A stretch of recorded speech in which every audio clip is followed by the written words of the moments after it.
ਹਾਂਜੀ ਫਿਰ कारी भाई ਨੂੰ ਅੱਜ ਪਾਇਆ ਸਕੂਟਰ ਤੇ ਕਿੱਧਰ ਜਾ ਰਿਹਾ ਤੁਹਾਨੂੰ ਦੱਸ ਦਾਣੇ ਵੇਚਣੇ ਤੋਂ ਬਾਅਦ ਮੂੰਹ ਤੇ ਇੰਨੀ ਖੁਸ਼ੀ ਕਿਉਂ ਆ ਗਈ ਓ ਯਾਰ ਮੈਂ ਤਾਂ ਤੁਹਾਨੂੰ ਆਪੇ ਹੀ ਦੱਸਦਾ ਕਿ ਮੈਂ ਕੀ ਕਰਿਆ ਅੰਦਰ ਵਾਪਸ ਆਇਆ ਤੇ ਦੇਖਾਂ ਮਾਸ਼ਾਅੱਲਾ ਉਸਤਾਦ ਝਾਰਾ ਦੇਖਾਂ ਤੇ ਭਾਈ ਜੀ ਸਾਰੇ ਕਬੱਡੀ ਵਾਲੇ ਯੰਗਸਟਰ ਮੁੰਡਿਆਂ ਨੂੰ ਦਿੰਦਾ ਪਿਆ ਕਬੱਡੀ ਦੀਆਂ ਕਿੱਟਾਂ ਤੁਸੀਂ ਦੇਖੋ ਅੱਜ ਦਾ ਬਹੁਤ ਹੀ ਪਿਆਰਾ ਔਰ ਅੱਛਾ ਜਿਹਾ ਬਣਿਆ ਵਲੋਗ ਅਸਲਾਮ ਅਲੈਕਮ ਪਿੰਡਾਂ ਵਾਲਿਓ ਕੀ ਹਾਲ ਚਾਲ ਹੈ ਸ਼ੁਰੂ ਕਰਦੇ ਹਾਂ ਅੱਜ ਦਾ ਮਿੱਠਾ ਔਰ ਪਿਆਰਾ ਜਿਹਾ ਵਲੋਗ ਮੈਨੂੰ ਪਤਾ ਚੱਲਿਆ ਨਾਈਸ ਮੁੰਡਾ ਦੂਸਰੇ ਘਰ ਗਿਆ ਜਿਹੜੇ ਘਰ ਦਾਣੇ ਪਏ ਸੀ ਉਹ ਘਰ ਨਾਈਸ ਮੁੰਡਾ ਕੋਈ ਨਹੀਂ ਸੀ ਯਾਰਾਂ ਨੇ ਦੇਖਾਂ ਪੜੋਲੇ ਚੋਂ ਦਾਣੇ ਕੱਢਣ ਲੱਗ ਇਸ ਮੁੰਡੇ ਕੋਲੋਂ ਯਾਰ ਮੈਂ ਪੈਸੇ ਮੰਗੇ ਸੀ ਕਹਿੰਦਾ ਮੈਂ ਨਹੀਂ ਦੇਣੇ ਹੈ ਪੈਸੇ ਜਾ ਤੂੰ ਜੋ ਕਰਨਾ ਕਰ ਲੈ ਫਿਰ ਭਾਜੀ ਮੇਰੇ ਜ਼ਿਹਨ ਦੇ ਵਿੱਚ ਜਿਵੇਂ ਆਈਡੀਆ ਆਇਆ ਮੈਂ ਕਿਹਾ ਨਾਲ ਆਈਡੀਆ ਮਿੱਤਰਾਂ ਨੂੰ ਵੀ ਦੱਸ ਦਿਆਂ ਹੁਣ ਨਾਈਸ ਮੁੰਡਾ ਜਦੋਂ ਮੇਰੀ ਇਹ ਵੀਡੀਓ ਦੇਖੇਗਾ ਤਾਂ ਹੀ ਉਹਨੂੰ ਪਤਾ ਚੱਲੇ ਕਾਰੀ ਭਾਈ ਬੈਠੋ ਯਾਰ ਹੈਪਾ ਬਾਈਕ ਤੇ ਜਾਂਦੇ ਆ ਯਾਰ ਚੱਕੀ ਤੇ ਦਾਣੇ ਵੇਚ ਕੇ ਆਉਂਦੇ ਜੀ ਫਿਰ ਮਿੱਤਰੋ ਮੇਰੇ ਨਾਲੋਂ ਜ਼ਿਆਦਾ ਕਾਰੀ ਭਾਈ ਦੇ ਮੂੰਹ ਤੇ ਖੁਸ਼ੀ ਸੀ ਕਹਿੰਦਾ ਓਕੇ ਕਰ ਕਹਿੰਦਾ ਕੋਈ ਮਸਲਾ ਹੀ ਨਹੀਂ ਹੈ ਯਾਰ ਦਾਣੇ ਇੰਨੇ ਕਿ ਵੇਚ ਲੈਣੇ ਚਾਹੀਦੇ ਇਹਨੂੰ ਪੁੱਛਿਆ ਮੈਂ ਕਿਹਾ ਬੇਬੇ ਕੀ ਪਕਾਣਾ ਅੱਜ ਬੇਬੇ ਕਹਿੰਦੀ ਮੁਰਗੀ ਲਿਆ ਦੇਖਾਂ ਤੇ ਫਿਰ ਯਾਰਾਂ ਨੇ ਮੁਰਗੀ ਵੀ ਲਿਆ ਬਸ ਫਿਰ ਭਾਈ ਜੀ ਬੈਠਕ ਦੇ ਵਿੱਚ ਆਏ ਹੋਏ ਸੀ ਮਹਿਮਾਨ ਉਸਤਾਦ ਕੂਬੇ ਦੀ ਚਾਹ ਨਾ ਮਹਿਮਾਨਾਂ ਨੂੰ ਪਲਾਈਏ ਐਵੇਂ ਕਿਵੇਂ ਹੋ ਸਕਦਾ ਨਾਈਸ ਮੁੰਡੇ ਦਾ ਹੈਗਾ ਜਿਹੜਾ ਧੂਮ ਸਕੂਟਰ ਆਖਰੀ ਥਾਵਾਂ ਤੇ ਸੀ ਮੈਂ ਲੈ ਕੇ ਪਹੁੰਚ ਗਿਆ ਉਸਤਾਦ ਵਕੀਲ ਦੀ ਦੁਕਾਨ ਵਕੀਲ ਨੇ ਵੀ ਉਹਨੂੰ ਪਾ ਲਿਆ ਲੰਬਾ ਤੇ ਐਮਰਜੈਂਸੀ ਵਾਰਡ ਦੇ ਵਿੱਚ ਲੈ ਗਿਆ ਦੇਖਾਂ ਤੇ ਭਾਈ ਜੀ ਉਹਦਾ ਹੁੰਦਾ ਪਿਆ ਆਪਰੇਸ਼ਨ ਬਾਅਦ ਯਾਰ ਹੁਣੀ ਜਿਵੇਂ ਪਹੁੰਚੇ ਕਬੱਡੀ ਵਾਲੇ ਗਰਾਊਂਡ ਦੇ ਵਿੱਚ ਦੇਖਾਂ ਤੇ ਉਸਤਾਦ ਝਾਰਾ ਮੈਨੂੰ ਲੱਗਦਾ ਵਾਹਨ ਲੱਗਿਆ ਜੀ ਗਰਾਊਂਡ ਭਾਈ ਜੀ 5-6 ਦਿਨ ਪਹਿਲਾਂ ਪਈ ਸੀ ਬਾਰਿਸ਼ ਇਸ ਕਰਕੇ ਗਰਾਊਂਡ ਥੋੜਾ ਜਿਹਾ ਹੋ ਗਿਆ ਸੀ ਖਰਾਬ ਕਬੱਡੀ ਵਾਲੇ ਯੰਗਸਟਰ ਮੁੰਡੇ ਕਰਨ ਲੱਗੇ ਸੀ ਤਿਆਰੀ ਉਸਤਾਦ ਝਾਰਾ ਕਹਿੰਦਾ ਕਬੱਡੀ ਦੀ ਤਿਆਰੀ ਵਾਧੋ ਕਰਿਓ ਤੇ ਪਹਿਲੇ ਮੇਰੇ ਕੋਲ ਆਓ ਤੇ ਕਬੱਡੀ ਦੀਆਂ ਜਿਹੜੀਆਂ ਕਿੱਟਾਂ ਬਣਾਈਆਂ ਉਹ ਲੈ ਜਾਓ ਜੀ ਇੱਕ ਮੁੰਡੇ ਨੂੰ ਨਹੀਂ ਦਿੱਤੀ ਸਾਰੇ ਕਬੱਡੀ ਦੇ ਜਿਹੜੇ ਹੈ ਜੀ ਯੰਗਸਟਰ ਮੁੰਡੇ ਛੋਟੇ ਆ ਭਾਵੇਂ ਹੈਗੇ ਵੱਡੇ ਸਾਰਿਆਂ ਵਾਸਤੇ ਬਣੀਆਂ ਜੀ ਕਿੱਟਾਂ ਜੀ ਮੇਰੇ ਵਾਸਤੇ ਵੀ ਬਣੀਆਂ ਹੁਣੇ ਤੁਹਾਨੂੰ ਪਾ ਕੇ ਵੀ ਦਿਖਾਉਂਦੇ ਆ ਸ਼ਰਟ ਕੈਸੀ ਬਣੀ ਆ ਪਿੱਛੇ ਕੀ ਨਾਮ ਲਿਖਵਾਏ ਆ ਹੁਣੇ ਯਾਰ ਤੁਹਾਨੂੰ ਦਿਖਾਉਂਦੇ ਆ ਦੇਖਾਂ ਤੇ ਕਬੱਡੀ ਦੇ ਮਾਸ਼ਾਅੱਲਾ ਬਹੁਤ ਜ਼ਿਆਦਾ ਹੈਗੇ ਯੰਗਸਟਰ ਮੁੰਡੇ ਫਿਰ ਮਿੱਤਰੋ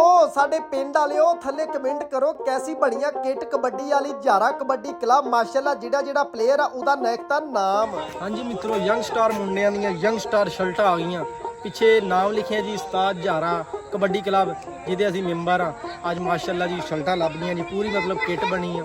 ਤੇ ਇਨਸ਼ਾਅੱਲਾ ਹੁਣ ਮੈਚ ਜਦੋਂ ਵੀ ਖੇਲਿਆ ਕਰਾਂਗੇ ਪੂਰੀ ਕਿੱਟ ਨਾਲ ਪੂਰੀ ਤਿਆਰੀ ਨਾਲ ਜਾਏਗਾ ਪਹੁੰਚਿਆ ਘਰ ਨਾਈਸ ਮੁੰਡਾ ਦੇਖਾਂ ਤੇ ਕਰਨ ਲੱਗਿਆ ਹੋਇਆ ਭਾਈ ਜੀ ਨਾਸ਼ਤਾ ਨਾਈਸ ਮੁੰਡਾ ਮੈਨੂੰ ਕਹਿੰਦਾ ਯਾਰ ਤੂੰ ਕਟਿੰਗ ਕਿਉਂ ਨਹੀਂ ਕਰਾਂਦਾ ਜਾ ਕੇ ਜਲਦੀ ਆਪਣੇ ਵਾਲ ਛੋਟੇ ਕਰਾ ਕੇ ਪਹੁੰਚ ਗਿਆ ਮੈਂ ਬੈਠਾ ਸੋਚੀ ਗਿਆ ਮੈਂ ਕਿਹਾ ਯਾਰ ਟੈਂਡੀ ਨਾ ਕਰਾ ਦੀ ਜੇ ਰਾਜਾ ਕਹਿੰਦਾ ਯਾਰ ਤੂੰ ਡੋਲੇ ਸ਼ਾਇਦ ਹੀ ਚੂਈ ਲੱਗਣਾ ਮੇਰੀ ਕਰਤੀ ਰਾਜੇ ਨੇ ਮਿੱਠੀ ਬੇਇੱਜ਼ਤੀ ਦੇਖਾਂ ਤੇ ਭਾਈ ਜੀ ਅੱਜ ਮੁਰਗੀਆਂ ਵੀ ਕਟਿੰਗ ਕਰਾਉਣ ਵਾਸਤੇ ਆਈਆਂ ਰਾਜੇ ਨੇ ਕਿਹਾ ਯਾਰ ਅੰਦਰ ਅੱਗੇ ਬੜਾ ਰਸ਼ ਆ ਤੁਸੀਂ ਬਾਅਦ ਚ ਦੇਖਾਂ ਤੇ ਭਾਈ ਜੀ ਹੋ ਗਈ ਆ ਕੈਸੀ ਕਟਿੰਗ ਹੋਈ ਆ ਤੁਸੀਂ ਕਮੈਂਟ ਦੇ ਵਿੱਚ ਆਪੇ ਹੀ ਦੱਸਣਾ ਦੇਖੋ ਭਾਈ ਜੀ ਆ ਨੰਨਾ ਮੁੰਨਾ ਬੱਚਾ ਦੇਖ ਰਿਹਾ ਕਹਿੰਦਾ ਵਾਵਾ ਅੱਛੀ ਕਟਿੰਗ ਫਿਰ ਮਿੱਤਰੋ ਸਾਡੇ ਹਮਸਾਇਆਂ ਦੇ ਇੱਕ ਚਾਚੂ ਜਾਨ ਪਰੋਣੇ ਆਏ ਸੀ ਆ ਦੇਖਾਂ ਤੁਹਾਨੂੰ ਪਿੱਛੇ ਭਾਇਆ ਹੋਇਆ ਤੇ ਹੁਣ ਜਾ ਰਿਹਾ ਯਾਰ ਹੁਣੀ ਬਾਈਪਾਸ ਤੇ ਛੱਡ ਇਹਦੇ ਵਿੱਚ ਭਾਈ ਜੀ ਮੈਂ ਹੈਗਾ ਵਿਹਲਾ ਬੰਦਾ ਇਸ ਕਰਕੇ ਭਾਈ ਜੀ ਮੱਲੇ ਵਾਲੇ ਮੈਨੂੰ ਕੰਮ ਕਹਿ ਦਿੰਦੇ ਆ ਮੈਂ ਵੀ ਨਾ ਨਹੀਂ ਕਰਦਾ ਮੈਂ ਵੀ ਯਾਰ ਕਰ ਦਿੰਦਾ ਫਿਰ ਕੰਮ ਪਹੁੰਚਿਆ ਨਾਈਸ ਮੁੰਡਾ ਕਹਿੰਦਾ ਕਮ ਹੇਅਰ ਮੈਂ ਕਿਹਾ okay I am coming nice ਮੁੰਡੇ ਦੇ ਕੋਲ ਗਿਆ ਕਹਿੰਦਾ ਹਾਂ ਡੀਲ ਲੈ ਕੇ ਆ ਮੈਂ ਫਿਰ ਡੀਲ ਲਿਆ ਖੁਸ਼ ਹੋਇਆ ਸੀ ਨਾਈਸ ਮੁੰਡਾ ਲੇਕਿਨ ਭਾਈ ਜੀ ਕੱਲਾ ਹੀ ਡੀਲ ਖਾ ਗਿਆ ਮੈਂ ਕਿਹਾ ਚਲੋ ਨਾਈਸ ਮੁੰਡਾ ਜੀ ਓਕੇ ਗੁੱਡ ਮਿੱਤਰੋ ਯਾਰ YouTube ਤੇ ਮਿੱਠਾ ਵਲੋਗ 28 ਸਰਚ ਕਰੋ ਭਰਾ ਦੀ ਆਈਡੀਆ ਯਾਰ ਚੈਨਲ ਨੂੰ ਜਾ ਕੇ ਸਬਸਕ੍ਰਾਈਬ ਕਰ ਖਿਆਲ ਰੱਖਿਓ ਨਮਾਜ਼ ਕਾਇਮ ਕਰਿਓ ਪਾਕਿਸਤਾਨ ਜ਼ਿੰਦਾਬਾਦ।